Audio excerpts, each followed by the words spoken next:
Stories of Futures Past presents 5 stories featuring the Battle of the Sexes. The Enemy by Richard Wilson. Accept No Substitutes by Robert Sheckley.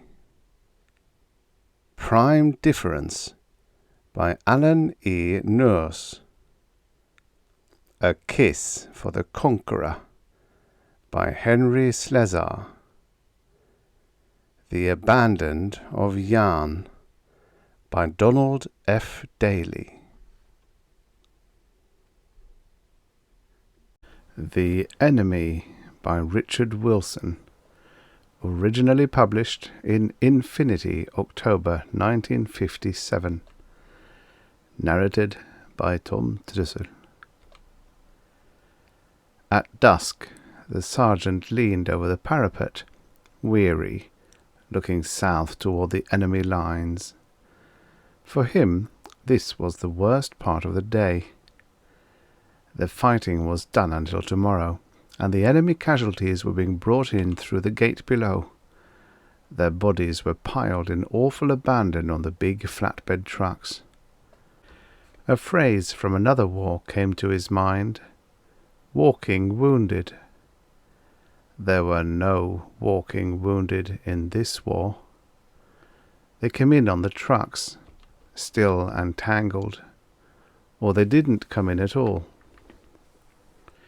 He couldn't have merely wounded one of the enemy, as soldiers used to. The thought of inflicting such an injury in the old conventional way was obscene. To strike through the breast into the heart. He shuddered with a trembling that came up through the thighs and contracted his stomach. The lieutenant had come to stand beside him. "You shouldn't watch, if it bothers you," the lieutenant said. "It's all right, sir," the sergeant said. He looked down again.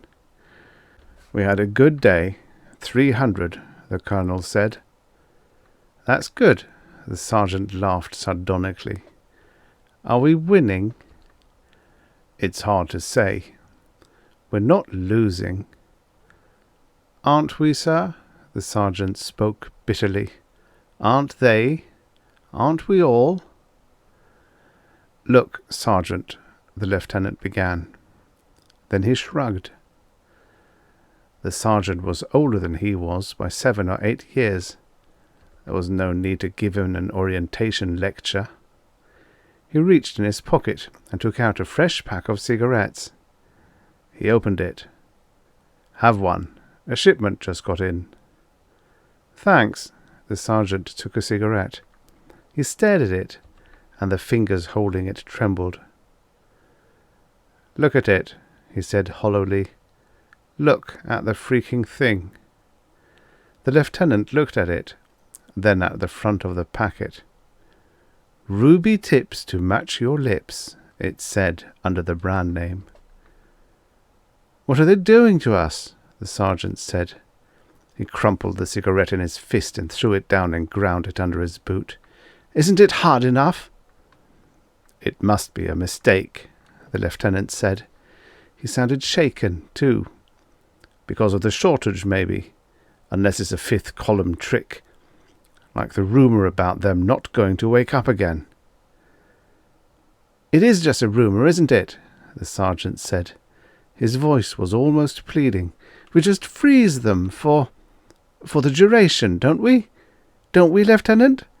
Because I couldn't go on if they really were dead. Nobody could." The lieutenant spoke sharply. "Snap out of it, Sergeant. It's just propaganda. I'm surprised at an old hand like you falling for it." "I'm not, sir. We couldn't really kill them, could we? It'd be suicide, wouldn't it? It's not total war, is it?" "Not total, no. There'll be an end to it one day, and then a beginning again. I know it's hard, but it's the only way." The last of the big trucks had rumbled in from the battlefield. The sergeant watched the gate close in the fading light. Beloved enemy, he thought. 300 today, he said aloud, and 1 was my personal contribution. My platoon was strung out behind me, and she came up over the hill. Sergeant! She was mine. I got her personally. I aimed slow and held the sight on her. Then I let go. It was almost like... Sergeant! The lieutenant was trembling. The third person singular is prohibited. You know that, Sergeant? The sergeant was calm. Yes, sir. He looked at the young officer. But I feel better for having told about it.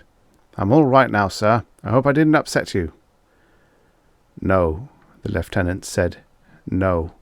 We'll forget about it. I'll have one of those cigarettes now, sir, if you don't mind. It doesn't matter about the tip, now that it's dark. Well, the lieutenant hesitated. I was going to send them back to quartermaster with a report, but all right.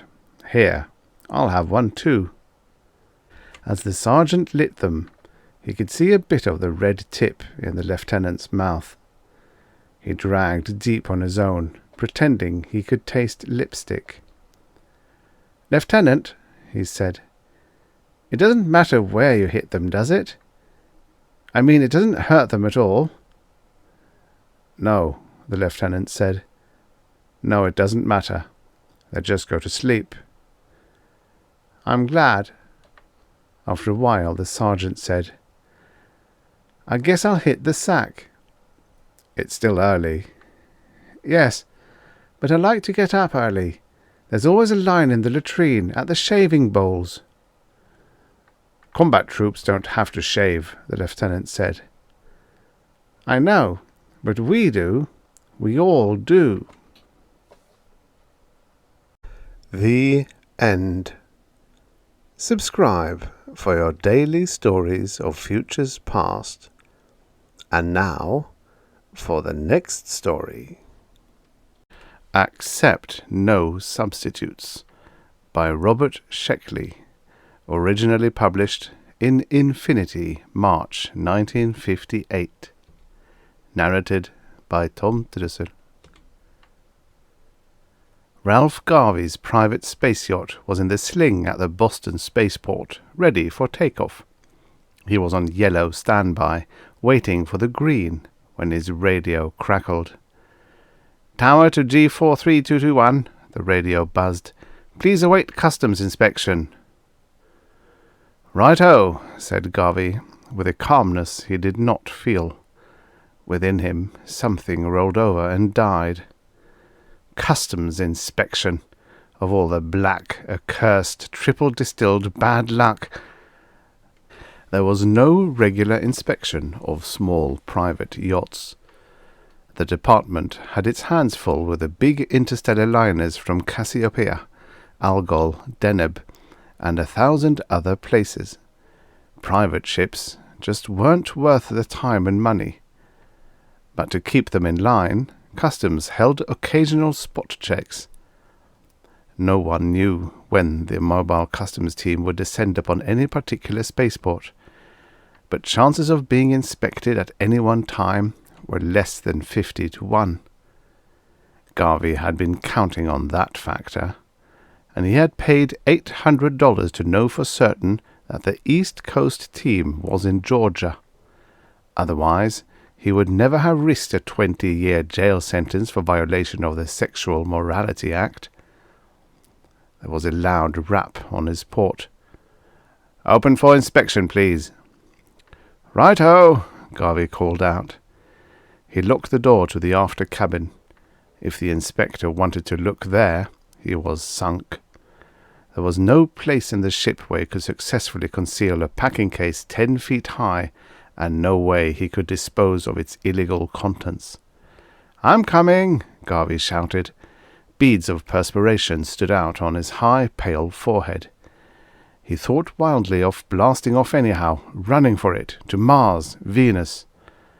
But the patrol ships would get him before he had covered 1,000,000 miles. There was nothing he could do but try to bluff it. He touched a button. The hatch slid back, and a tall, thin, uniformed man entered. "Thought you'd get away with it, eh, Garvey?"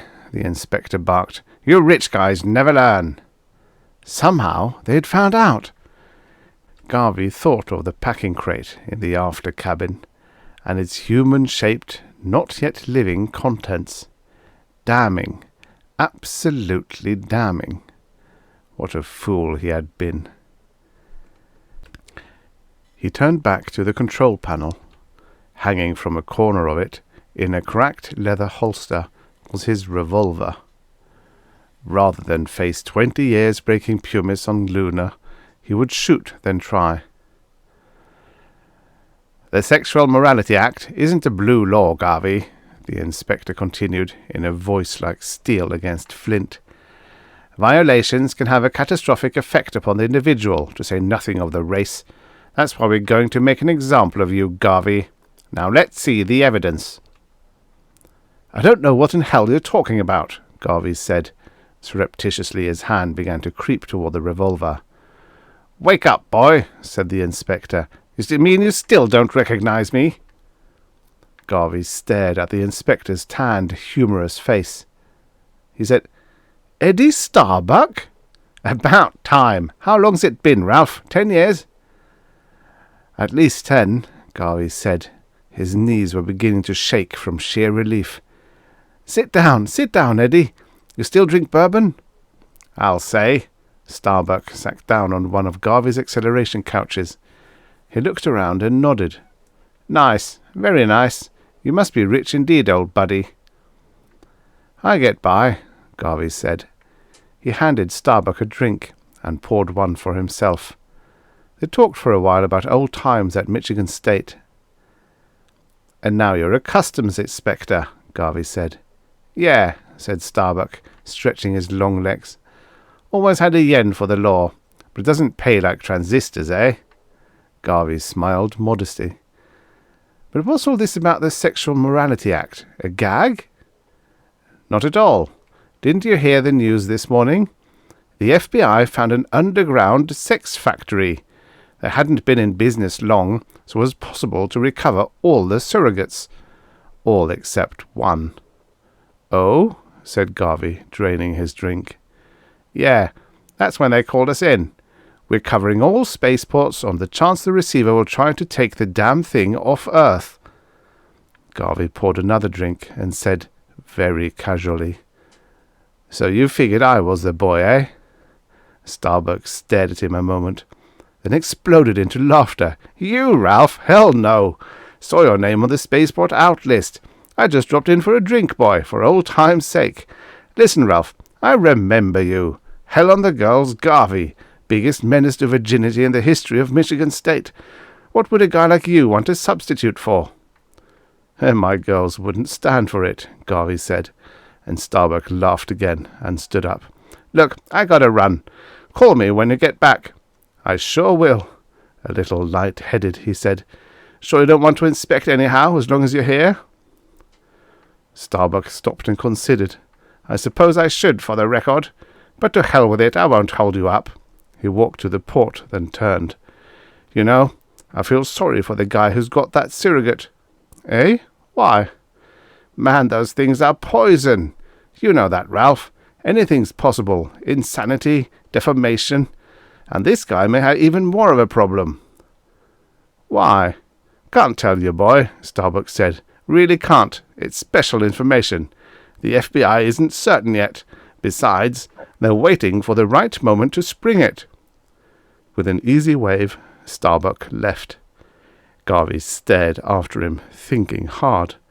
He didn't like the way things were going. What had started out as an illicit little vacation was turning into a full-scale criminal affair. Why hadn't he thought of this earlier? He had been apprehensive in the sexual substitute factory, with its low lights, its furtive white-aproned men, its reek of raw flesh and plastic. Why hadn't he given up the idea then? The surrogates couldn't be as good as people said. "Tower to G43221, the radio crackled. "Are you ready?" Garvey hesitated, wishing he knew what Starbuck had been hinting at. Maybe he should stop now, while there was still time. Then he thought of the giant crate in the after cabin and its contents, waiting for activation, waiting for him. His pulse began to race. He knew that he was going through with it, no matter what the risk.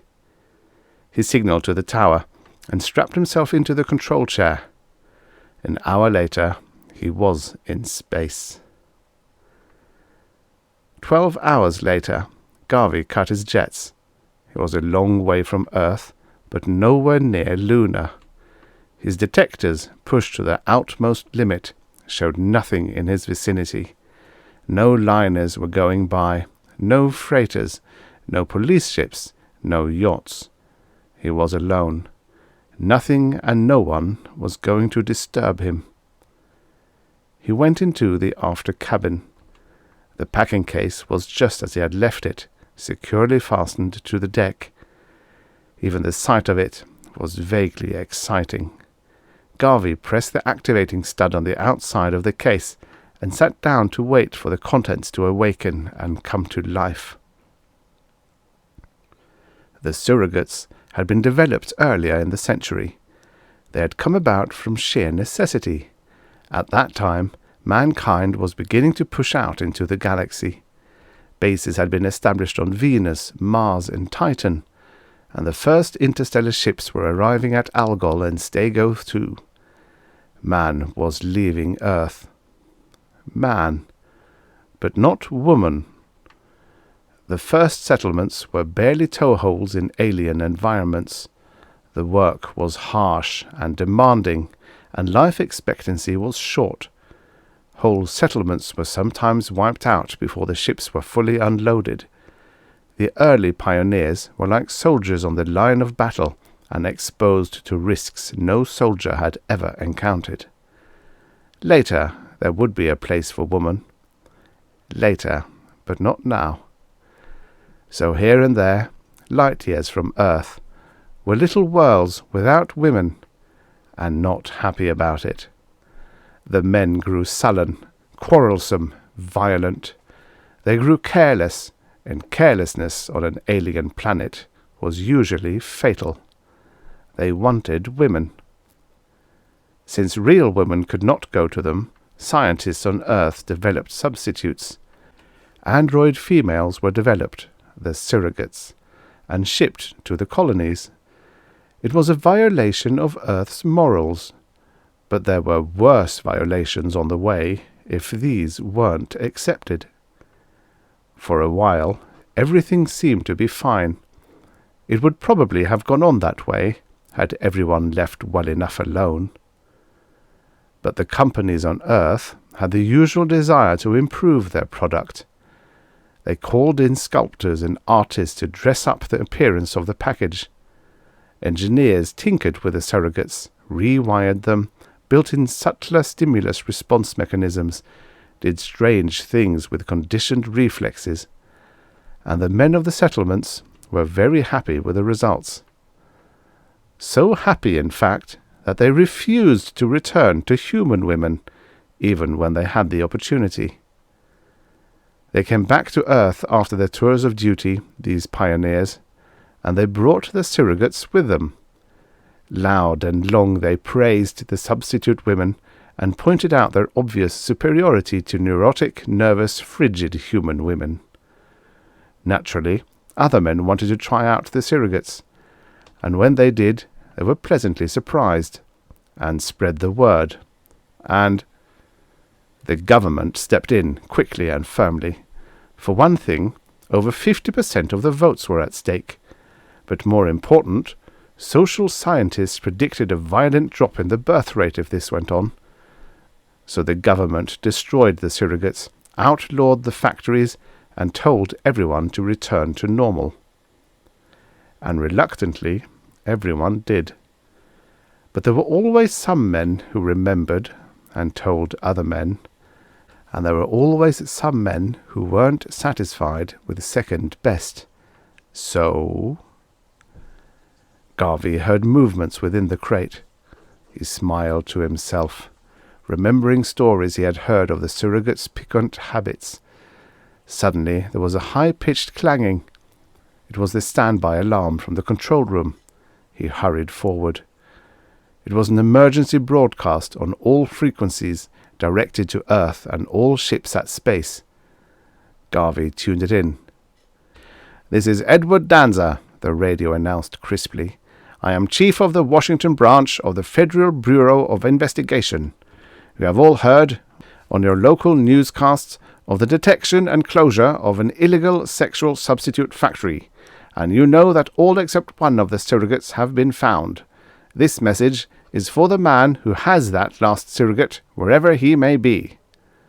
Garvey licked his lips nervously and hunched close to the radio. Within the after cabin, the surrogate was still making waking-up noises. "That man is in danger," Danza said. "Serious danger. Our investigation of the molds and forms used in the factory showed us that something strange was going on. Just this morning, one of the factory technicians finally confessed.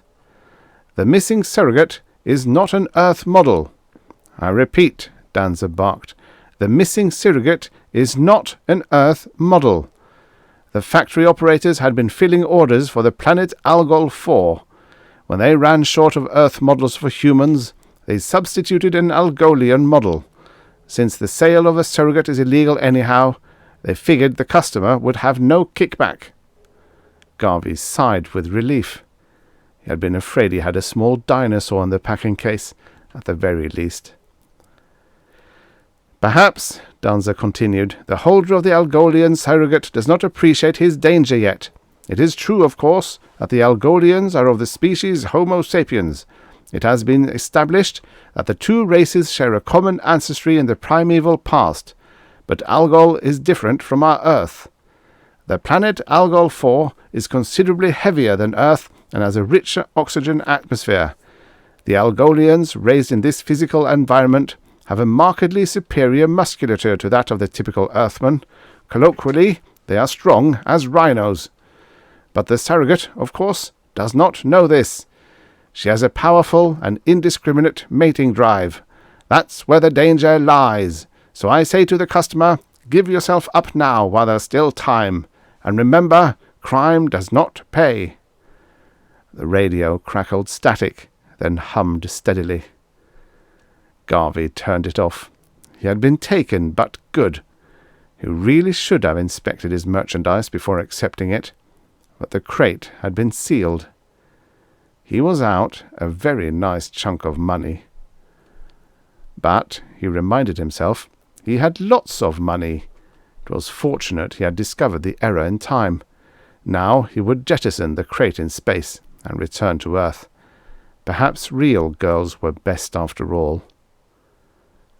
He heard the sounds of heavy blows coming from the crate in the after cabin. "I guess I'd better take care of you, honey," Garvey said, and walked quickly to the cabin. A fusillade of blows rocked the crate. Garvey frowned and reached for the deactivating switch. As he did so, one side of the heavy crate splintered. Through the opening shot a long golden arm. The arm flailed wildly, and Garvey moved out of its way. The situation wasn't humorous anymore, he decided. The case rocked and trembled under the impact of powerful blows. Garvey estimated the force behind those blows and shuddered. This had to be stopped at once. He ran toward the crate. Long tapered fingers caught his sleeve, ripping it off. Garvey managed to depress the deactivating stud and throw himself out of range. There was a moment of silence. Then the surrogate delivered 2 blows with the impact of a pile driver. An entire side of the packing case splintered. It was too late for deactivation. Garvey backed away. He was beginning to grow alarmed. The Algolian sexual substitute was preposterously strong. That seemed to be how they liked them on Algol. What passed for a tender love embrace on Algol would probably fracture the ribs of an Earthman. Not a nice outlook. But wasn't it likely that the surrogate had some sort of discriminatory sense built in? Surely must be able to differentiate between an Earthman and an Algolian.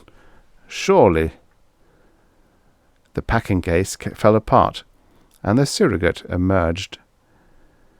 She was almost 7 feet tall, and gloriously, deliciously constructed. Her skin was a light golden red, and her shoulder-length hair was lustrous black. Standing motionless, she looked to Garvey like a heroic statue of ideal femininity. The surrogate was unbelievably beautiful, and more dangerous than a cobra, Garvey reminded himself reluctantly. "Well there," Garvey said, gazing up at her. "As you can see, a mistake has been made." The surrogate stared at him with eyes of deepest grey. "Yes, ma'am," Garvey said with a nervous little laugh. "It's really a ridiculous error. You, my dear, are an Algolian. I am an Earthman. We have nothing in common. Understand?" Her red mouth began to quiver. "Let me explain," Garvey went on. "You and I are from different races. That's not to say I consider you ugly, quite the contrary, but unfortunately there can never be anything between us, miss." She looked at him uncomprehendingly. "Never," Garvey repeated. He looked at the shattered packing case. "You don't know your own strength. You'll probably kill me inadvertently, and we wouldn't want that, would we?" The surrogate murmured something deep in her beautiful throat. "So that's the way it is," Garvey said briskly. "You stay right here, old girl. I'm going to the control room. We'll land on Earth in a few hours. Then I'll arrange to have you shipped to Algol. The boys will really go for you on Algol. Sounds good, huh?" The surrogate gave no sign of understanding. Garvey moved away. The surrogate pushed back her long hair and began to move toward him. Her intentions were unmistakable.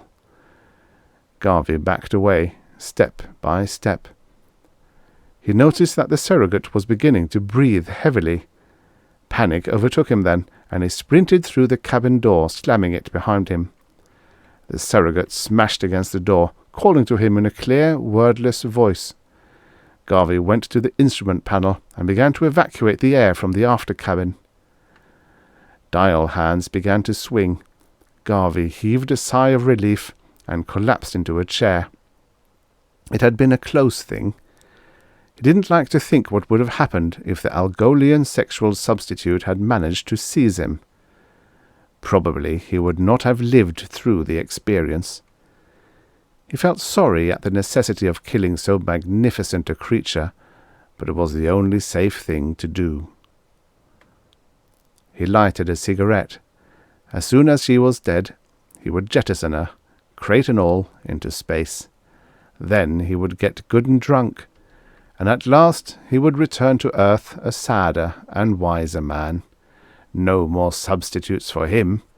Plain old-fashioned girls were good enough. Yes, sir, Garvey told himself. If women were all right for my father, they're all right for me. And when I have a son, I'm going to say to him, "Son, stick with women. They're all right. Accept no substitutes. Insist upon the genuine article." He was getting giddy, Garvey noticed, and his cigarette had gone out. He resisted a tremendous desire to giggle, and looked at his gauges. The air was leaving the after cabin all right, but it was also leaving the control room. Garvey sprang to his feet and inspected the cabin door. He swore angrily. That damned surrogate had managed to spring the hinges. The door was no longer airtight. He turned quickly to the control board and stopped the evacuation of air. Why, he asked himself, did everything have to happen to him? The surrogate renewed her battering tactics.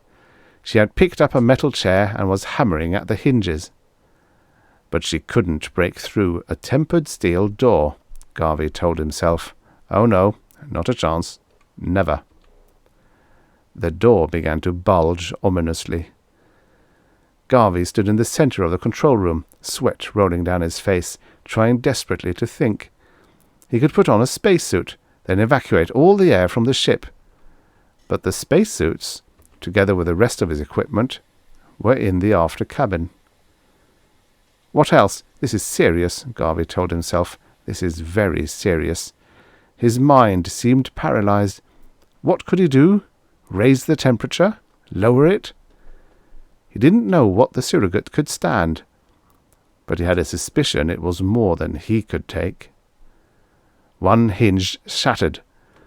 The door bent, revealing the surrogate behind it, pounding relentlessly, her satiny skin glistening with perspiration. Then Garvey remembered his revolver. He snatched it out of its holster and flipped off the safeties, just as the last hinge cracked and the door flew open. "Stay in there," Garvey said, pointing the revolver. The Algolian substitute moaned and held out her arms to him. She smiled dazzlingly, seductively, and advanced upon him.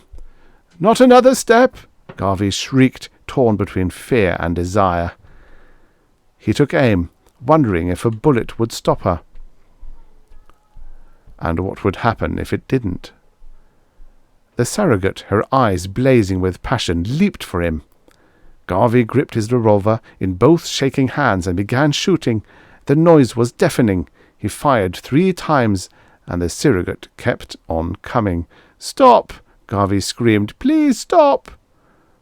Slower now, the surrogate advanced. Garvey fired his 4th shot. Limping now, the surrogate came on, her desire unchecked. Garvey backed to the wall. All he wanted now was to live long enough to get his hands on the factory operator. The surrogate gathered herself and pounced. At point-blank range, Garvey fired his last shot. 3 days later, Garvey's ship received clearance and came down at Boston Spaceport. The landing was not made with Garvey's usual skill. On the final approach, he scored a 10-foot hole in the reinforced concrete landing pit, but finally came to rest. Eddie Starbuck hurried out to the ship and banged on the port. "Ralph! Ralph!" Slowly the port swung open. "Ralph, what the hell happened to you?" Starbuck cried. Garvey looked as though he had been wrestling with a meat grinder and came out second best. His face was bruised, and his hair had been badly scorched. He walked out of the ship with a pronounced limp. "A power line overloaded," Garvey said. "Had quite a tussle before I could put everything out." "Wow," Starbuck said. "Look, Ralph, I'm sorry to put you through this now, but, well..." "What's up?" "Well, that damned surrogate still hasn't been found. The FBI has ordered inspection of all ships, private and commercial. I'm sorry to ask it now, after all you've been through." "Go right ahead," Garvey said. The inspection was brief, but thorough. Starbuck came out and checked his list. "Thanks, Ralph. Sorry to bother you. That power line sure kicked up a mess, huh?" "It did," Garvey said, "but I was able to jettison the furniture before it smoked me out. Now you'll have to excuse me, Eddie. I've got some unfinished business." He started to walk away. Starbuck followed him. "Look, boy, you'd better see a doctor. You aren't looking so good." "I'm fine," Garvey said, his face set in an expression of implacable resolve. Starbuck scratched his head and walked slowly to the control tower. Garvey caught a heli outside the spaceport. His head was beginning to ache again, and his legs were shaky. The surrogate's strength and tenacity had been unbelievable. If she had been operating at her full capacity, he would never have survived. But that last shot at point-blank range had done it. No organism was constructed to take punishment like that. Not for very long. He reached his destination in the center of Boston and paid off the heli. He was still very weak, but resolutely he marched across the street and entered a plain grey-stone building. His legs wobbled under him, and he thought again how fortunate he was to have gotten the surrogate. Of course, The surrogate, with her amazing vitality, had also gotten him. It had been brief, but unforgettable. He had been damned lucky to live through it, but it was his own fault for using substitutes. A clerk hurried up to him. "Sorry to keep you waiting, sir. Can I help?" "You can. I want passage to Algol on the first ship leaving." "Yes, sir. Round trip, sir?" Garvey thought of the tall, glorious, black-haired, golden-skinned women he would find on Algol. Not substitutes this time. The real thing, with the all-important sense of judgment. "One way," said Ralph Garvey, with a little smile of anticipation. The end.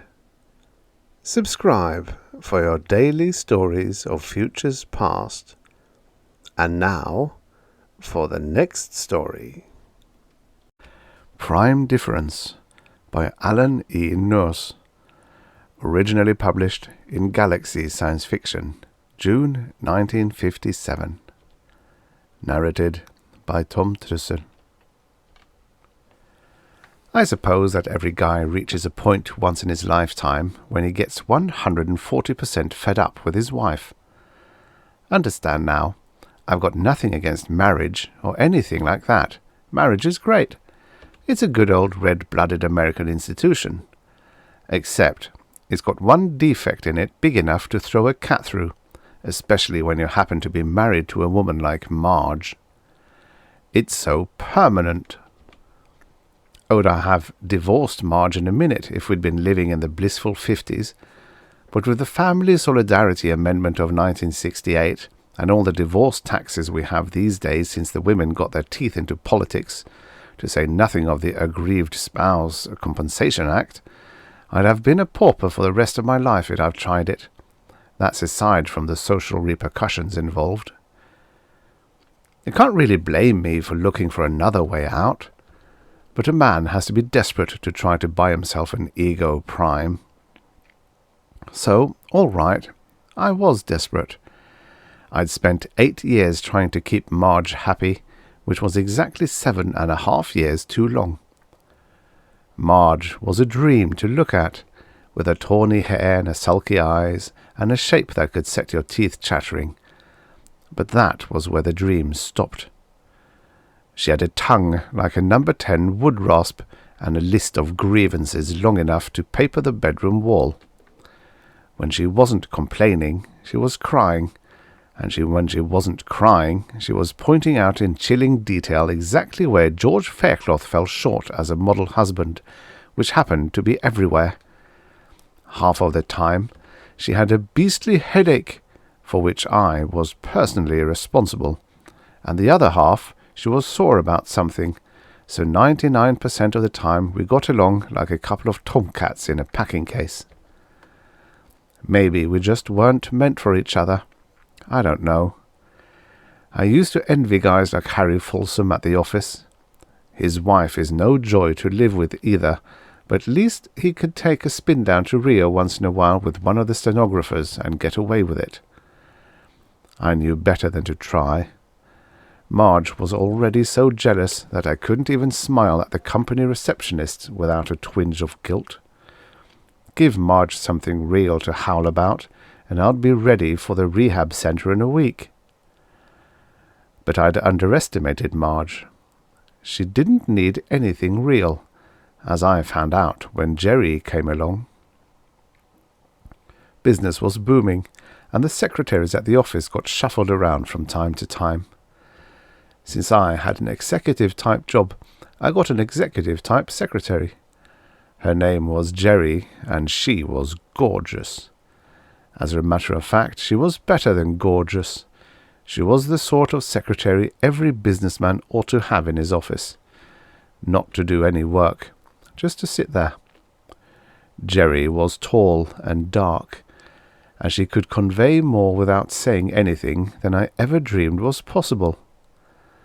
The first day she was there, she conveyed to me very clearly that if I cared to supply the opportunity, she'd be glad to supply the motive. That night, I could tell that Marge had been thinking something over during the day. She let me get the first bite of dinner halfway to my mouth, and then she said, "I hear you got a new secretary today." I muttered something into my coffee cup and pretended not to hear. Marge turned on her accusing look number 7. "I also hear that she's 5'8" and tapes out at 38, 25, 36 and thinks you're handsome." Marge had quite a spy system. "She couldn't be much of a secretary," she added. "She's a perfectly good secretary," I blurted, and kicked myself mentally. I should have known Marge's traps by then. Marge exploded. I didn't get any supper, and she was still going strong at midnight. I tried to argue, but when Marge got going, there was no stopping her. I had my ultimatum, as far as Jerry was concerned. Harry Folsom administered the coup de grace at coffee next morning. "What you need is an ego prime," he said with a grin. "Solve all your problems. I hear they work like a charm." I set my coffee cup down. Bells were ringing in my ears. "Don't be ridiculous. It's against the law. Anyway, I wouldn't think of such a thing. It's indecent."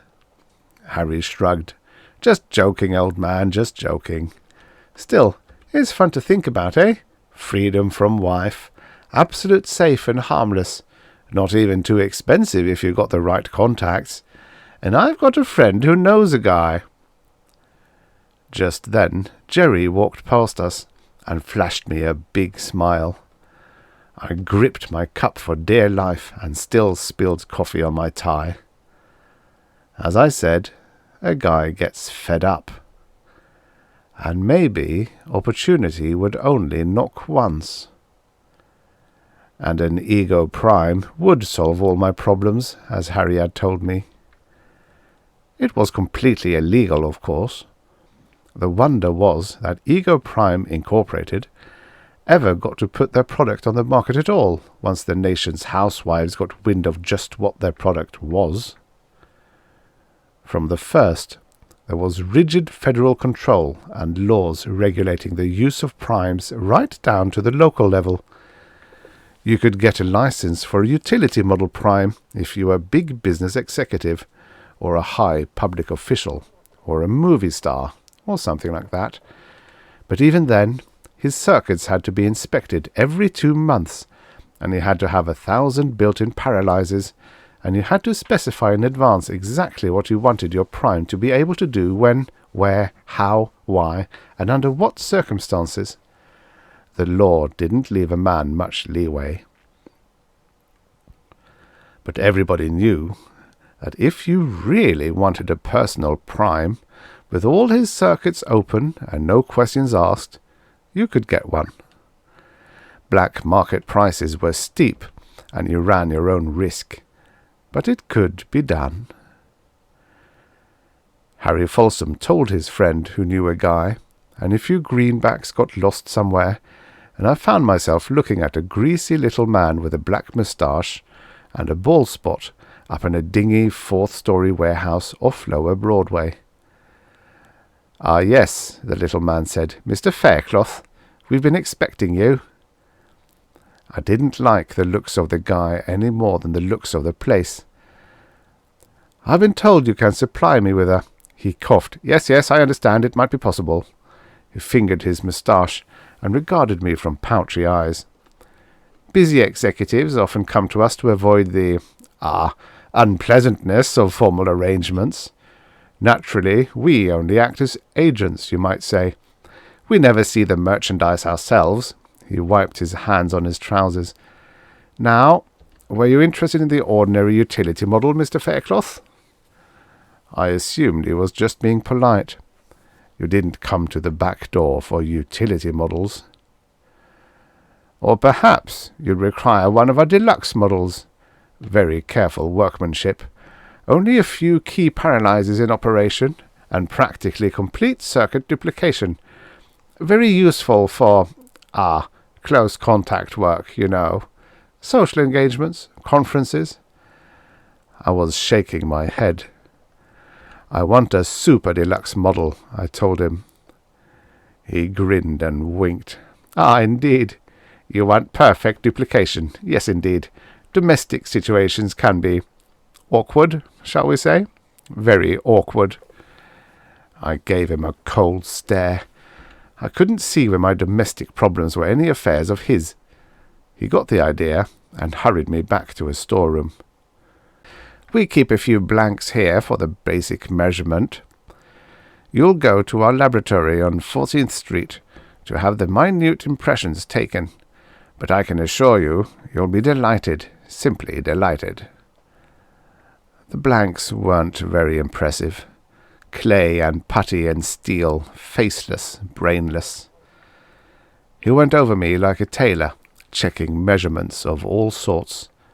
He was thorough. Embarrassingly thorough, in fact. But finally he was finished. I went on to the laboratory.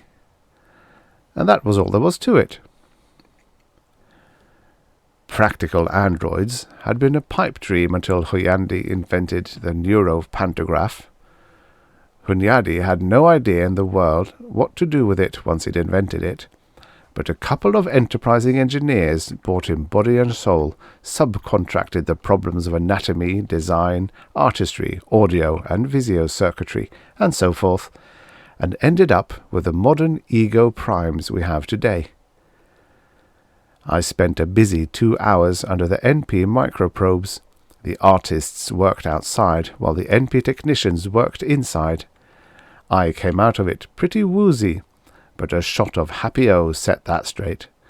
Then I waited in the recovery room for another 2 hours, dreaming up ways to use my prime when I got him. Finally, the door opened, and the head technician walked in, followed by a tall, sandy-haired man with worried blue eyes and a tired look on his face. "Meet George Faircloth Prime," the technician said, grinning at me like a nursing mother. I shook hands with myself. Good firm handshake, I thought admiringly. Nothing flabby about it. I slapped George Prime on the shoulder happily. "Come on, brother," I said. "You've got a job to do." But secretly, I was wondering what Jerry was doing that night.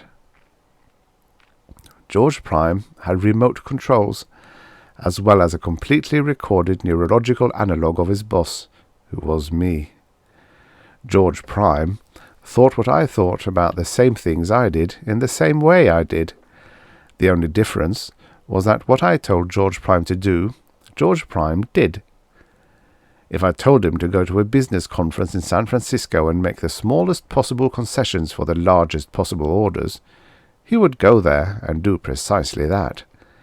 His signature would be my signature. It would hold up in court. And if I told him that my wife Marge was really a sweet, good-hearted girl, and that he was to stay home and keep her quiet and happy any time I chose, he'd do that too. George Prime was a duplicate of me, right down to the sandy hairs on the back of my hands. Our fingerprints were the same. We had the same mannerisms and used the same figures of speech.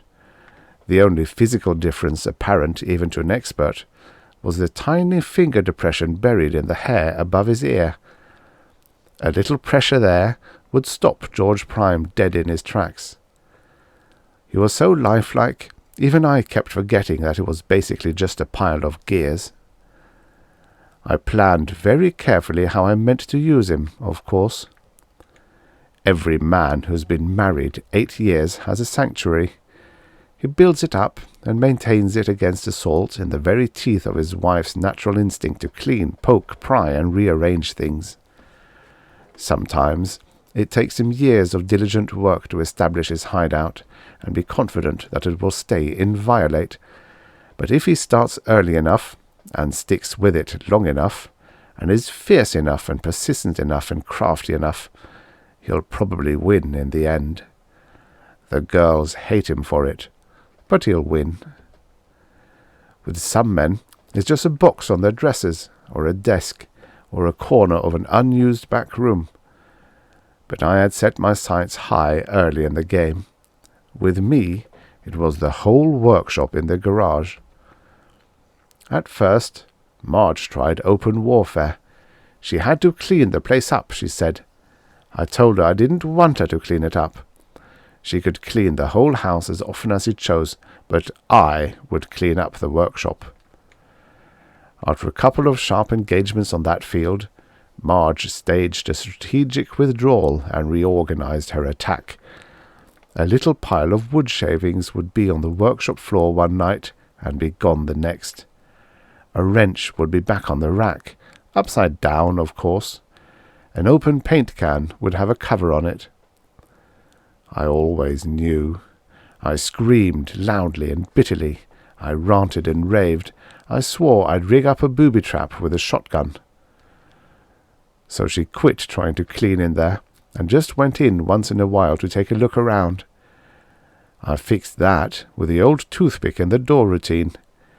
Every time she so much as set foot in that workshop, she had a battle on her hands for the next week or so. She could count on it. It was that predictable. She never found out how I knew, and after 7 years or so, it wore her down. She didn't go into the workshop any more. As I said, you've got to be persistent, but you'll win. Eventually, if you're really persistent. Now all my effort paid off. I got Marge out of the house for an hour or two that day and had George Prime delivered and stored in the big closet in the workshop. They hooked his controls up and left me a manual of instructions for running him. When I got home that night, there he was, just waiting to be put to work. After supper, I went out to the workshop.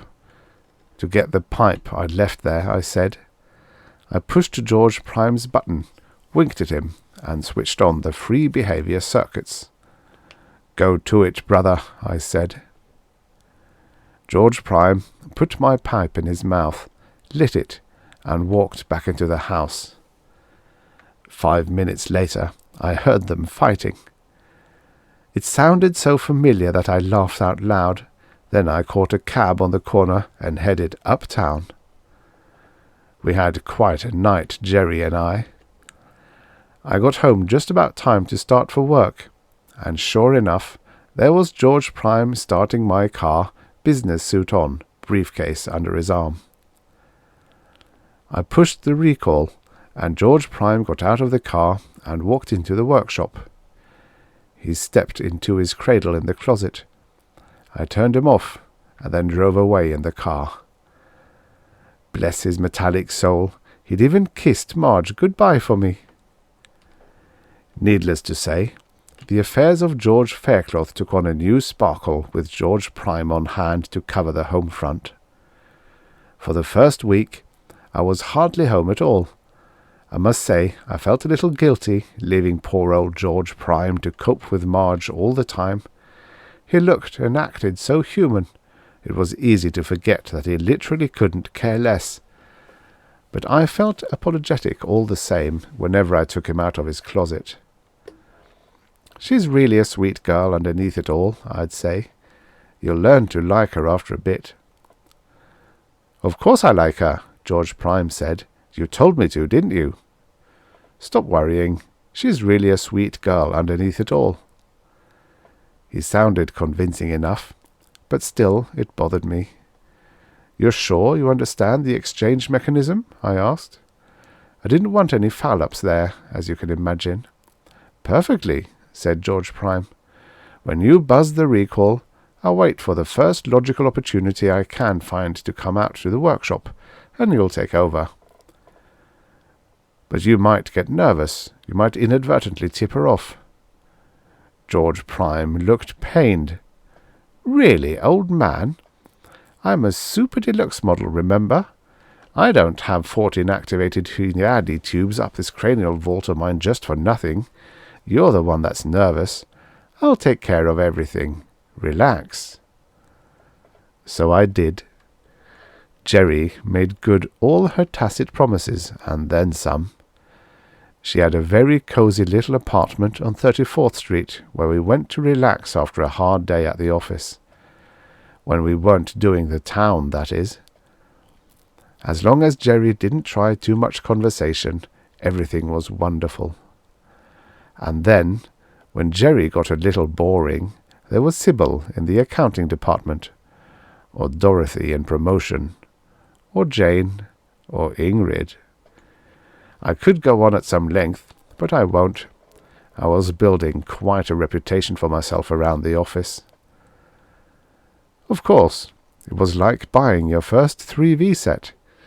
In a week or so, the novelty wears off a little, and you start eating on schedule again. It took a little while, but I finally had things down to a reasonable program. Tuesday and Thursday nights, I was informally out, while formally in. Sometimes I took Sunday nights out, if things got too sticky around the house over the weekend. The rest of the time, George Prime cooled his heels in his closet. Locked up, of course. Can't completely trust a wife to observe a taboo, no matter how well trained she is. There was an irreconcilable amount of risk. George Prime had to quick-step some questions about my work at the office. There was no way to supply him with current data until the time for his regular 2-month refill and pattern accommodation at the laboratory. In the meantime, George Prime had to make do with what he had. But as he himself pointed out, he was a super deluxe model. Marge didn't suspect a thing. In fact, George Prime seemed to be having a remarkable effect on her. I didn't notice anything at first. I was hardly ever home. But one night I found my pipe and slippers laid out for me, and the evening paper neatly folded on my chair, and it brought me up short. Marge had been extremely docile lately. We hadn't had a good fight in days. Weeks, come to think of it.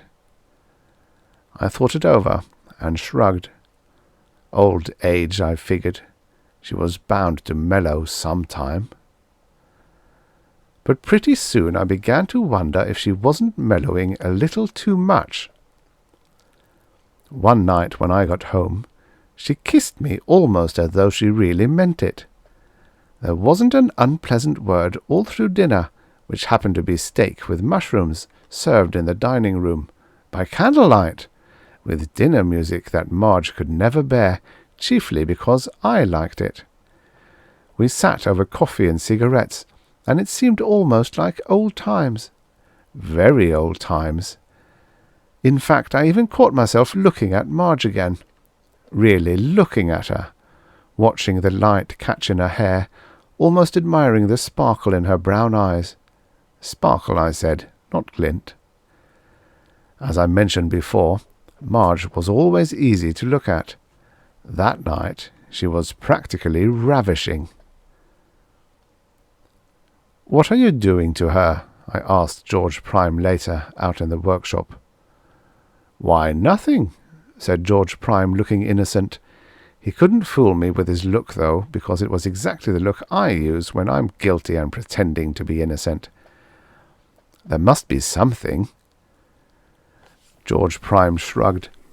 "Any woman will warm up if you spend enough time telling her all the things she wants to hear, and pay all the attention to her that she once paid to her. That's elemental psychology. I can give you page references." I ought to mention that George Prime had a complete set of basic texts run into his circuits, at a slightly additional charge.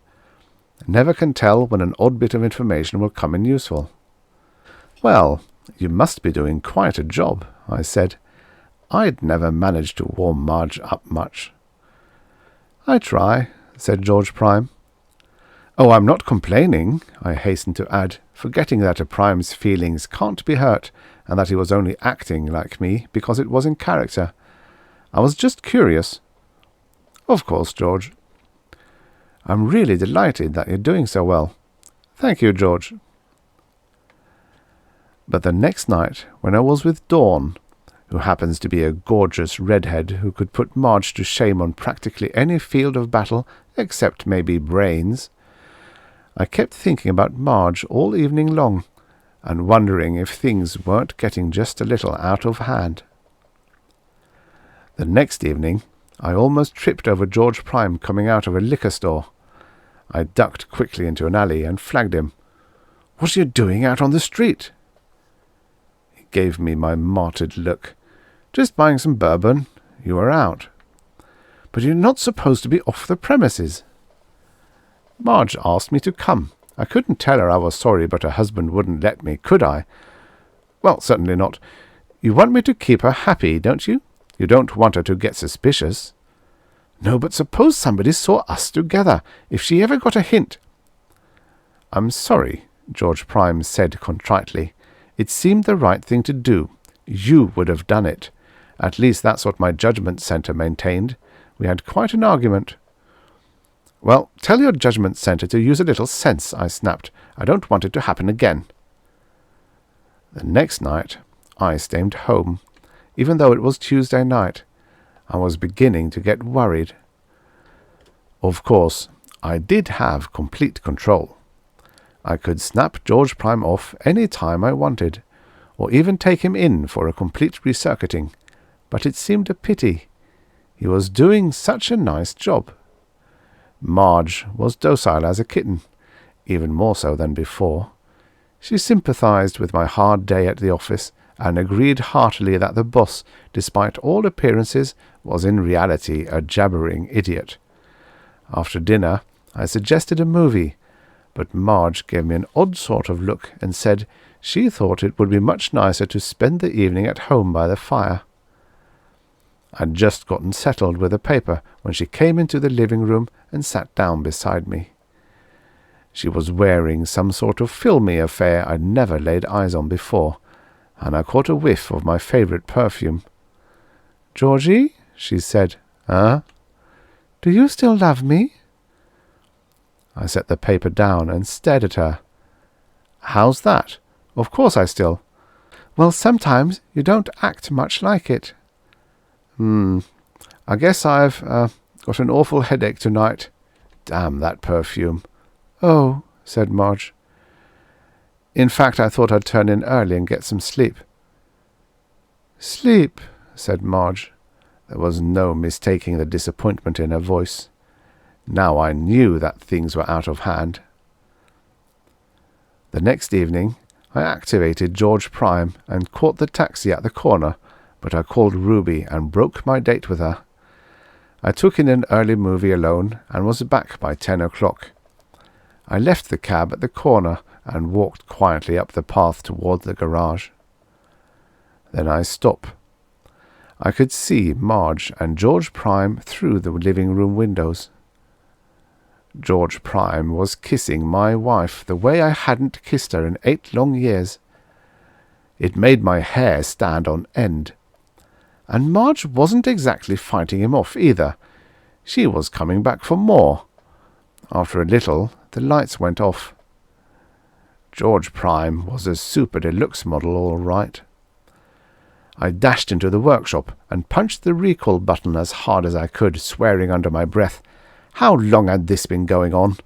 I punched the button again, viciously, and waited. George Prime didn't come out. It was plenty cold out in the workshop that night, and I didn't sleep a wink. About dawn, out came George Prime, looking like a man with a 4-day hangover. Our conversation got down to fundamentals. George Prime kept insisting blandly that, according to my own directions, he was to pick the first logical opportunity to come out when I buzzed, and that was exactly what he'd done. I was furious all the way to work. I'd take care of this nonsense all right. I'd have George Prime rewired from top to bottom as soon as the laboratory could take him. But I never phoned the laboratory. The bank was calling me when I got to the office. They wanted to know what I planned to do about that check of mine that had just bounced. "What check?" I asked. "The one you wrote to cash yesterday, $500 against your regular account, Mr. Faircloth." The last I'd looked, I'd had about $3,000 in that account. I told the man so, rather bluntly. "Oh, no, sir. That is, you did until last week, but all these checks you've been cashing have emptied the account." He flashed the checks on the desk screen. My signature was on every one of them. "What about my special account?" I'd learned long before that an account Marge didn't know about was sound rearguard strategy. "That's been closed out for 2 weeks. I hadn't written a check against that account for over a year. I glared at the ceiling and tried to think things through. I came up with a horrible thought. Marge had always had a heart set on a trip to Bermuda. Just to get away from it all, she'd say. A second honeymoon. I got a list of travel agencies from the business directory and started down them. The third one I tried had a pleasant tenor voice. "No, sir, not Mrs. Faircloth. You bought 2 tickets, one way, champagne flight to Bermuda." "When?" I choked out. "Why, today, as a matter of fact. It leaves Idlewild at 11 o'clock. I let him worry about my amnesia and started home fast. I didn't know what they'd given that prime for circuits, but there was no question now that he was out of control, way out of control. And poor Marge, all worked up for a second honeymoon. Then it struck me. Poor Marge? Poor sucker George! No prime in his right circuits would behave this way without some human guidance, and that meant only one thing. Marge had spotted him. It had happened before. Couple of nasty court battles I'd read about, and she'd known all about George Prime. For how long? When I got home, the house was empty. George Prime wasn't in his closet, and Marge wasn't in the house. They were gone. I started to call the police, but caught myself just in time. I couldn't very well complain to the cops that my wife had run off with an android. Worse yet, I could get 20 years for having an illegal prime wandering around. I sat down and poured myself a stiff drink. My own wife deserting me for a pile of bearings. It was indecent. Then I heard the front door open, and there was Marge, her arms full of grocery bundles. "Why, darling, you're home early." I just blinked for a moment. Then I said, "You're still here?" "Of course. Where did you think I'd be?" "But I thought, I mean the ticket office." She set down the bundles and kissed me and looked up into my eyes, almost smiling, half reproachful. "You didn't really think I'd go running off with something out of a lab, did you?" "Then you knew?" "Certainly I knew, silly. You didn't do a very good job of instructing him either. You gave him far too much latitude, let him have ideas of his own and all that. And next thing I knew, he was trying to get me to run off with him to Hawaii or someplace." "Bermuda," I said. And then Marge was in my arms, kissing me and snuggling her cheek against my chest. "Even though he looked like you, I knew he couldn't be," she said. "He was like you, but he wasn't you, darling. And all I ever want is you. I just never appreciated you before." I held her close and tried to keep my hands from shaking. George Faircloth. Idiot, I thought. She'd never been more beautiful. "But what did you do with him?" "I sent him back to the factory, naturally. They said they could blot him out and use him over again. But let's not talk about that any more. We've got more interesting things to discuss." Maybe we had, but we didn't waste a lot of time talking. It was the Marge I'd once known, and I was beginning to wonder how I could have been so wrong about her. In fact, unless my memory was getting awfully porous, the old Marge was never like this. I kissed her tenderly, and ran my hands through her hair, and felt the depression with my forefinger and then I knew what had really happened. That Marge always had been a sly one. I wondered how she was liking things in Bermuda. Marge probably thought she'd really put me where I belonged, but the laugh was on her after all. As I said, the old Marge was never like the new one.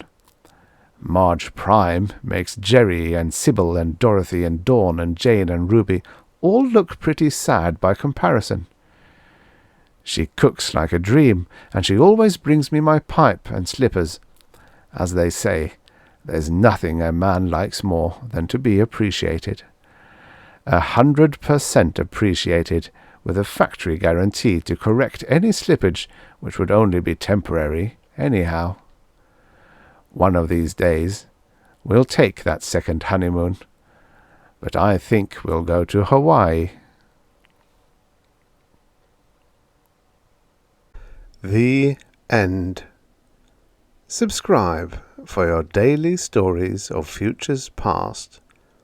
And now, for the next story.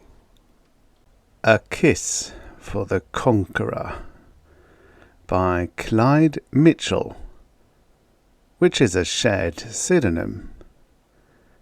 Originally published in Fantastic, February 1957. Narrated by Tom Trussel. "Tonight's the night," Bulgar said.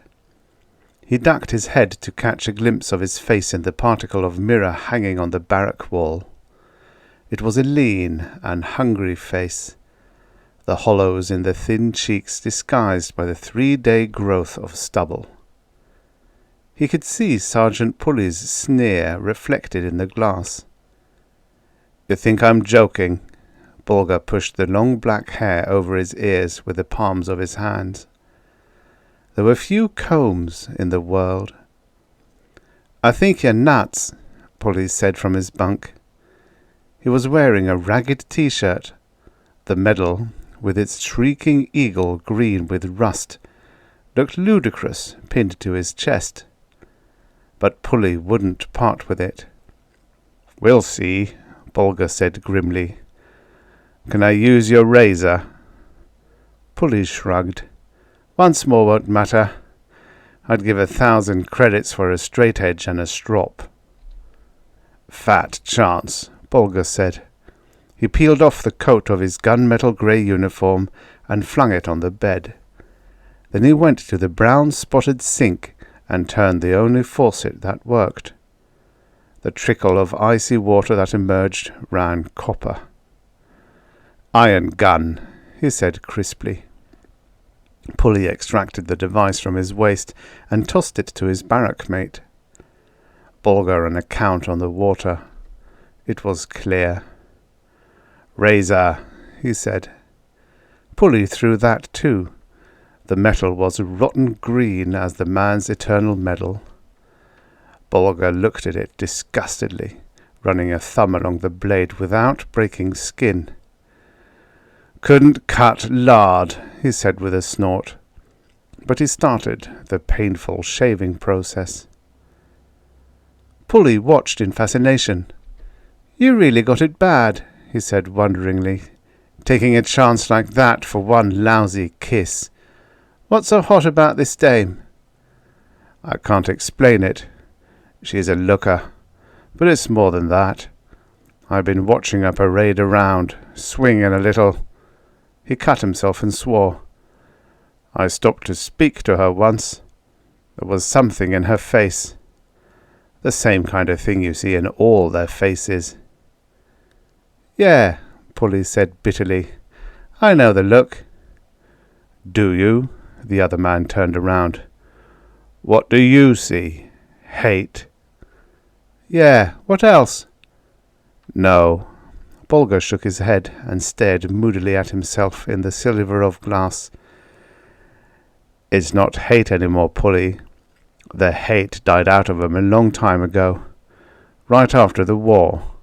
Right after the contamination." "They hate us," Pulley stated flatly. I don't think so. I think it's something different now. Something worse. He began to shave again. Contempt, he said. Polly's right hand balled into a fist and struck his knee. We should have killed 'em all. We should have wiped 'em out. I asked her for a match, Bolger said dreamily. Just a lousy match. She stared at me like I was some kind of microbe. Then she wraps her damn cape around her face like she didn't want to let me breathe on her. His growing anger caused his hand to tremble. He cut himself a second time. So you gonna kiss her? Polly sneered. Why don't you throttle the gal? Why don't you beat her up? Or haven't you got the guts? Bolger turned the anger on him. Watch yourself, Sergeant. Pulling rank? It was a jeer. Shut up. Polly swung his boots to the bed. Okay, pal, he chuckled. Have it your own way. You're asking for the same amount of trouble, whether you kiss her or kill her. I'm going to kiss her, Bolger said vacantly, dabbing at his face with a grimy cloth. I'm going to wait for her by the mess hall. She comes out of quarters on Barton Street every night around 10 o'clock. She cuts across the square, over to Pitcher Street. It's pretty deserted there that time. I'm going to jump out at... Operation Kiss, Bolger laughed, toying with the medal on his chest. The last victory of the war. Bolger slipped into his coat. The unbleached cloth was shabby and threadbare, but the buttons were still bright and gleaming. The insignia of the 505th Army caught the light in the room brazenly, the iron hand clutching forked lightning. He had medals too, and they jangled as he buttoned the coat up to its tight collar. At least, he thought, his medals were worn where they belonged. My, Polly said mockingly, you look pretty, Lieutenant. Where's my cap? On the hook behind you. Bolger put the cap on his head, squaring it. He stepped back from the glass to determine its correctness. Beautiful, Polly said. All right, knock it off. What time is it? 20 of 10. Better get going. Your girlfriend's waiting. I'm going, Bolger said, strapping on his watch. He clanked to the doorway of the barrack, but turned before going out. This place stinks, he said. We got to clean it up one of these days. Sure, Polly said, lazily. He flopped over on the sagging bunk and turned his head to the wall. Have a good time, Lieutenant. His chuckle ended in a yawn. The area was deserted, just as Bolger knew it would be. He walked quick march towards the mess hall, hoping that he would be unobserved, regretting now the cluster of medals on his uniform. He knew that these tokens of battle were officially frowned upon, but he also knew that there would be added satisfaction in crushing the hard bits of brass and iron against the girl's heaving chest. He ducked behind a building when he heard footsteps. 2 women passed him, speaking in low tones, their skirts rustling in the silence of the night. He held his breath until they were gone, and darted out from concealment, walking more rapidly towards his destination. The mess hall wasn't 100 yards away from the wire fence that marked the safety limit. Even from where he was, he could see the red-lettered sign that warned Conqueror and Vanquished alike away from the radiation-contaminated zone. Bolger suddenly remembered that he had forgotten his iron gun. The thought troubled him only slightly. He had more vital things on his mind. It was an odd revenge he was after. The mess hall was a looming black shadow, facing the rows of sagging-roofed shacks that stretched out for 1/3 of a mile. It was their quarters, seedier, uglier, far less equipped to withstand the brutal weather than the barracks, yet somehow warmer, friendlier, happier looking. He hated the sight of them. He dived into the enveloping darkness behind the mess hall, stealing a look at the illuminated dial of his watch. He began his vigil. In a few minutes, she would appear. Time went slowly. Then he saw her. She was giving murmured goodbyes to the people with whom she visited night after night. Now it was time to go, half an hour before the sound of curfew. He saw her arms adjusting her cape over her head in the age-old motion of women. Now she was walking hurriedly away from the shack, across the square, her low heels slipping on the loose gravel. There was a moon, and its light struck her face gently, softly highlighting the sad loveliness of her features. When she was some 20 yards away, Bolgar started after her. He walked lightly, on his toes. She didn't hear him until it was too late. His hand went out, and his fingers whipped the cape from her shoulders to the ground. One arm snaked her waist, the other arched smoothly in front of her. But she was struggling. Her foot kicked out forcefully. "Just a kiss, baby." He leaned over her, laughing, and replaced the hand over her lips with his own hungry mouth. The kiss was savage, beyond the force of love or sexual appetite. It was a blow, a crushing onslaught, a blitz of the emotions. "You animal!" she cried. "Listen." "Help!" she screamed. "No, you don't understand." "Stop!" she shouted. He turned around, frantic at the sounds that were gathering behind him. He saw the figures coming towards them. When the hands closed around him, he went limp and silent, and allowed himself to be led away. The tribunal took action quickly. The guards, with their rifles firm against their chests, looked at him with neither hate nor animosity. The judges were less dispassionate. "Lieutenant Bolgar?" He stared over their heads. "Janice Damon?" The girl stepped forward, still sobbing. "Yes," she said. "He's the one. He's been watching me. I know it. I've seen him hanging around the quarters." The woman in the silken uniform looked solemn. "You were given many privileges, Lieutenant," she said crisply. "But it would seem that men," she said the word with loathing, "must always take advantage of their privileges. Do you have anything to say?" He shook his head. "It's greed, you know," the woman said confidentially. The other women of the tribunal nodded in agreement. "Greed's the downfall of all men. How many wars do you have to lose before you realize that?" He said nothing. "Send him to the breeding camp," the woman said carelessly. "He'll pay for his kiss." She looked at the girl sympathetically. "Your lipstick's smudged, dearie." The end. Subscribe for your daily stories of futures past. And now, for the next story. The Abandoned of Yarn by Donald F. Daley. Originally published in Worlds of If Science Fiction, March 1963. Narrated by Tom Trussel. After her husband left her, Marigold filed a protection request form and an availability form. She did not do this immediately. She stayed up for the better part of the night, hoping that he would come back. She could not bring herself to believe that he would really walk out on her and leave her available for confiscation or for the slavery pool. She also thought for quite a while about the possibility of somehow getting back to Earth, where she would not be available for either.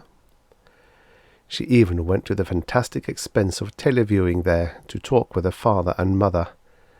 They had been shocked and unfriendly.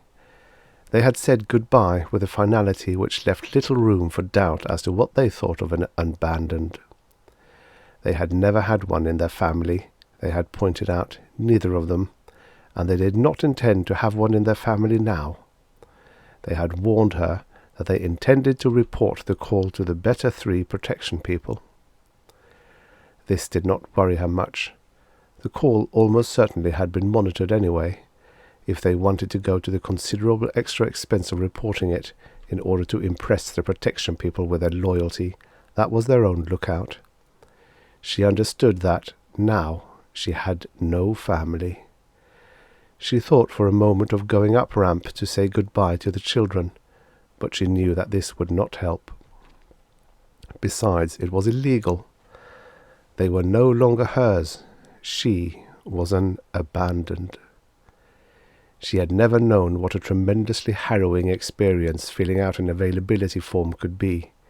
Name, age, sector, race, size classification, beauty index, fertility tests, personality scores, aptitudes, psych rating, and so on, and so on, and so on. It was like undressing for an auction. The protection request form was much simpler, except for that one question. Status. Her hand shook almost uncontrollably when she wrote, abandoned. After that, she did not know what to do. She had stood for nearly 20 minutes before the document file, listening, thinking desperately that he would come back, that if she only waited a few minutes more, he would come back. She had made herself refreshment. She had sat with the filled-out documents on her lap, looking from time to time longingly at the entrance ramp. But he had not come back. Finally, with a low moaning sound, she had pushed the paper through the document file slot. She made the deadline by a scant 3 minutes. Now she knew that whatever else happened, the protection people would be there in the morning to pick up the children. She knew that it would show in her favour if she were to get together the things they would need to take with them. She could do this without seeing them and without talking to them, which was forbidden, but she could not bring herself to move. The red light on the atmosphere control blinked warningly. Soon it would let out a piercing scream. She was tempted to just let it. Another of Clytia's suns must have set. She found that she had no sense of time. She had only the conviction that this would be her last night, the last night that mattered to her at all. She wanted it to be a long one. She had adjusted the atmoset. She had done this every night for the 7 years of their marriage. She began to sob uncontrollably. She took her status married card and tore it in half. Then she held the halves to her cheeks, her face wet and wretched between them. After a while she dialed the credit balance at her account. The figures came back indicating a balance of 1,300. He had left her quite a lot when he considered that she had televiewed to Earth. She cried hard again, because she knew that he had not had to leave her anything at all.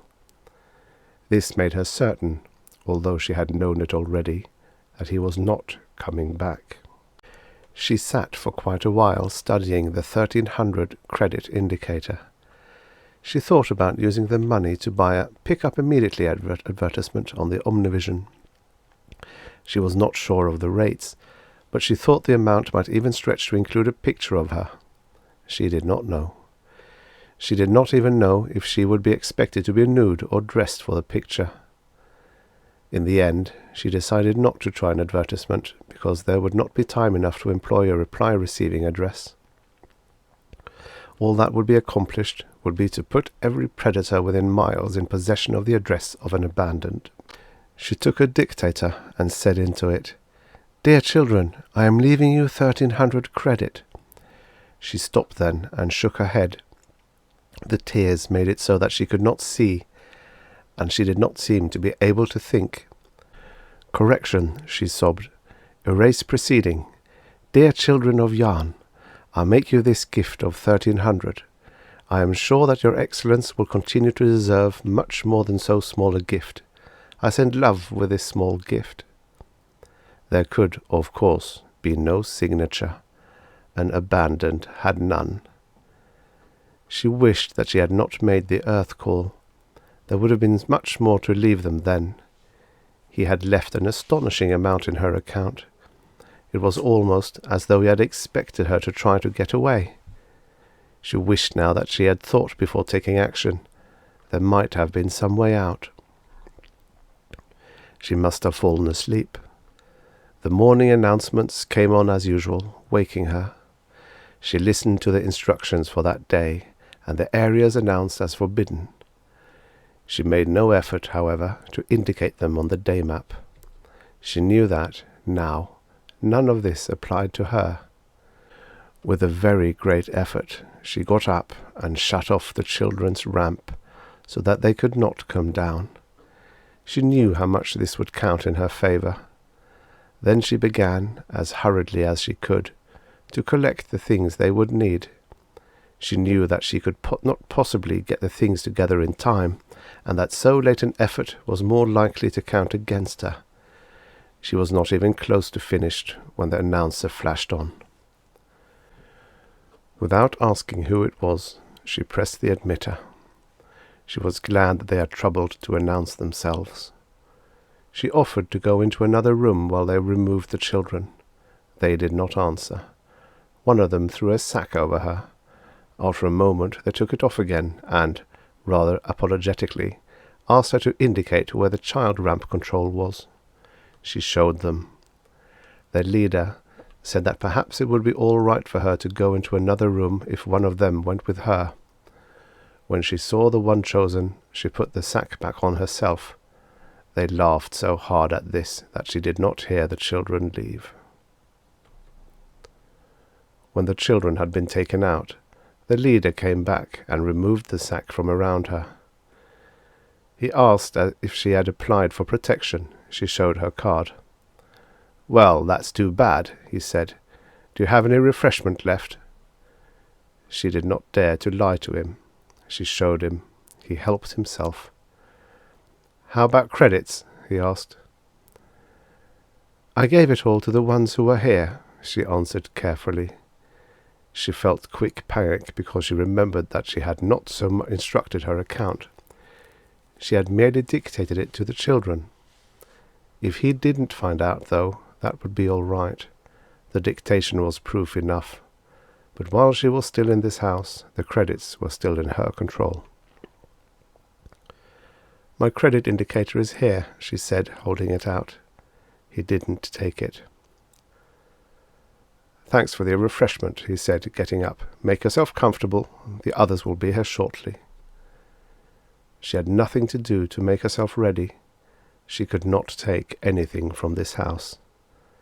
Sometimes they let you wear what you were wearing if it did not look as though you had put on your best things. They did not always allow it, but they did sometimes. She remembered that she had expressed strong disapproval of that to Jan when they were newly married, when they both felt the same way about abandons. She indicated to her account how she wanted the 1300 disposed. Then she waited. After a while, the protection people came and led her out of the house. They did not touch her or speak to her. They merely formed a square in the center of which she walked. They led her to a records room where an interview apparatus prepared a report on her.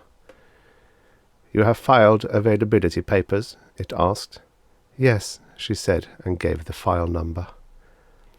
"This is being checked," the apparatus said. "Have you any claims upon the state?" She came very close to mentioning the children. "None," she said in a very small voice. It was difficult to remember that the interview apparatus was not at all sensitive. "Have you credits in your possession?" the machine asked. "None," she said. "You are eligible for exclusion from the slave classification in what way?" That part of the recording seemed a bit worn. At least she did not hear it very well. "In no way," she replied. "You will wait," said the machine, "until we have a report on the availability petition which you have filed. Please take a seat." There were no seats. This was an older machine which they had not bothered to replace, or even to correct. She stood in horror as the long minutes passed. Her number was finally called. "I am here," she said as the machine hummed, and she gave her number. "Your availability petition has been taken up," said the machine. "You are, however, to receive 28 demerits for disposing of 6,300 credit after having been abandoned. Do you accept?" "I accept," she said. She was so dizzy that she could hardly stand. The machine whirred and produced a reception area card. She read it, and walked as in a daze to the indicated reception area. Jan waited for her there. "You look terrible," he said as he put his arm around her. "I'm sorry. You made me do this to you. I didn't want to. It's all over now. Don't cry." She thought that she was going to faint. "Thank you for receiving me," she said, according to the formula. "I am the abandoned of Jan, of the estate." "Stop it," he said. "I know who you are. Stop it." "Do you have children at your estate?" She asked it as one asks a polite social question. "They'll be there when we get home," he said. "Don't do this. I didn't know it would hurt that much. I wouldn't have done it if I had. They're your children again now." He held her shoulders as he looked at her. "I came to you with 28 demerits," she said. "Shall I work them off before I come to your estate?" "Please stop it," he said. "They were paid when you accepted. I waited here all night. No one else could have claimed you. Please, come on home now." He handed her a brand-new wife status card. "Thank you," she said. "I shall try to deserve the opportunity which you restore to me." He smiled as she recited the formula and took his arm. Yet he did not look as if he felt like smiling. "Come home," he said. "Come home now. I'll not hurt you again." He led her back to their estate. That night, feeling entirely justified, she abandoned him. "Mummy!" the children shouted. They ran to her and hugged her. They had missed her and had resented the disturbance in their routine. "Mummy!" they danced and shouted. "Mummy, mummy, mummy!" When it was their bedtime, he left her alone with them. He said good night to them himself, kissed them and squeezed her shoulder. "It's good to have you home again," he said. His eyes filled with tears and he hurried from the room. "Tell us a story, Mummy." It was the custom of the household. There were tears in her eyes and her voice trembled a little, but she said in what seemed to them a perfect narrative style. "Once upon a time there were two very good and loving children who found that it was their duty to denounce their father to the state and to see him publicly flogged to death. You must listen very carefully to this," she said, "both of you. At first they thought that this was a very sad duty." The end. Subscribe for your daily stories of futures past. And don't forget to check out the channel. There's hundreds of stories. Hundreds of stories.